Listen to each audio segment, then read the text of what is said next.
बिस्मिल्लाहिर्रहमानिर्रहीम अस्सलाम वालेकुम दोस्तों, वेलकम करते हैं इमरान ऑफिशियल में। सऊदी अरब जाने वालों के लिए बहुत बड़ी खुशखबरी आ गई।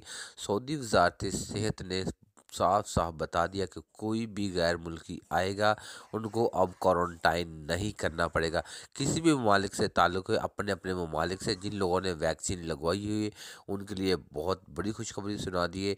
चाहे उन लोगों ने चाइना की वैक्सीन ली हुई या सऊदी से मंजूर शुदा वैक्सीन ली, अब उनको क्वारंटाइन नहीं करना पड़ेगा। सऊदी वजारत सेहत की तरफ से ये ऐलान कर दिया गया है। वो तमाम मेरे भाई जो क्वारंटाइन के लिए बहुत ज़्यादा परेशान थे कि 3 दिन का या 5 दिन का क्वारंटाइन करना पड़ेगा, अब उनको ये क्वारंटाइन नहीं करना पड़ेगा।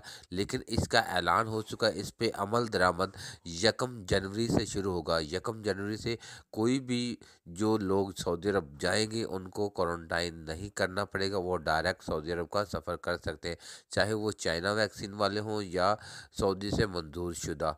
तो ये सऊदी अरब से नई अपडेट आई थी, तो आप लोग के साथ शेयर की। वीडियो अच्छी लगी तो वीडियो को लाइक और चैनल को सब्सक्राइब कर लें।